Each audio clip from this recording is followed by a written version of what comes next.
Hello and welcome to the channel. Be sure to share, like, and comment down below. And if you're new here, hit that subscribe button for daily videos on news and politics. FBI Director Christopher Wray claims there is no bias in the agency. Turning back to Mr. Wray's testimony, our first guest says there must be consequences for the FBI's misconduct and its clear political mission. Joining me right now, Chris Farrell, Director of Investigations and Research for Judicial Watch. Chris, good to see you. Thanks for being here. Sure. So what do you think as you listened to that today and you heard Christopher Wray say, no bias, no, none, nada? He's engaged in damage control. He's got an agency that at the rank and file level are some great agents doing tremendous work that we should be very proud of. But there's an element at headquarters that it's now been documented. It's beyond dispute. The whole, McCabe, Strzok, Page, Bruce Orr circle, the secret society, let's call them, as they refer to themselves. They're utterly corrupt, and we have their text messages and other communications that document it. It's in black and white. It's not even open to interpretation.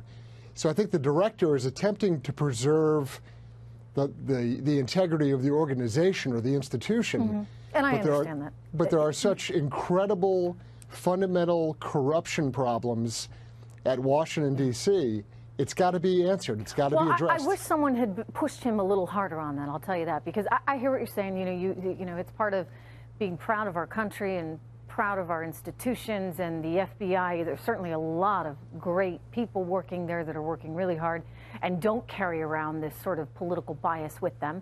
But clearly, a lot of them did and do.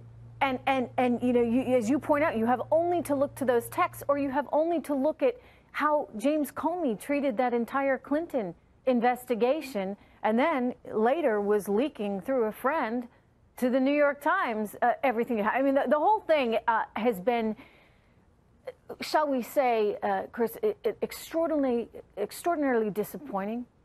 And it makes me think that, unfortunately, we have played right into Vladimir Putin's hands, thanks to mismanagement at the FBI and some political hacks on the left.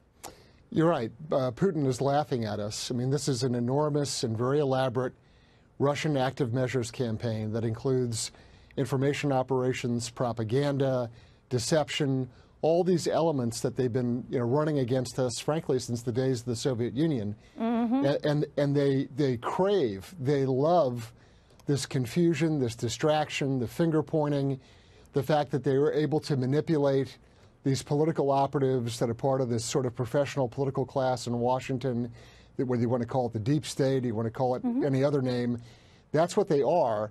And when they're given that much of power and authority, and you have characters like McCabe, Strzok, Page, Orr, all operating together, you want to look for collusion? Stop right there. I know. And we have the documentation. That's my concern. And keep in mind, you got this agent, former British spy, Christopher Steele, who I think may have just been fed a bunch of lies by the Russians deliberately to try and send us off on this wild goose chase. Exactly. And we that's the active measures campaign I was talking about. It's deception, it's information operations, it's propaganda, it's political provocations. It's all these things, and frankly, they do it masterfully.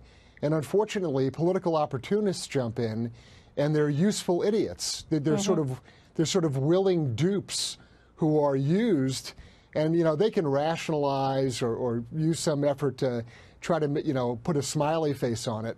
But the fact is, they've been used and manipulated, and what suffers is an institution like the FBI. Like I said before, rank and file guys are great. They're personal friends of mine and professional colleagues. Sure. But they're still being used and manipulated, and the Russians benefit, and we run around in circles chasing ghosts. The Mueller investigation, frankly, is a joke. Staffed with, by the way, a lot of people that have donated to the Democratic Party. I don't know why they can't find anyone in D.C. that hasn't given donations to Hillary Clinton, President Obama, and other Democrats. And no one yet has been able to articulate what the criminal predicate is. What is the underlying crime that Mueller is investigating? No one can tell me what it is. No, collusion. right? Which is Collusion, not a whatever crime. that is. Which yeah, is Greg not a Jarrett has crime. pointed out on this very show. Well, thank you, Chris. It's good to see you. And I'll say, you know, look, our government may have fallen for this and what the Russians have attempted here, but the American people will not, because we are too smart for that, and we see right through it. Be sure to share, like, subscribe, and comment down below, and tell me how you feel about this report. But other than that, I hope you guys have a great day. Let's make America great again. Peace.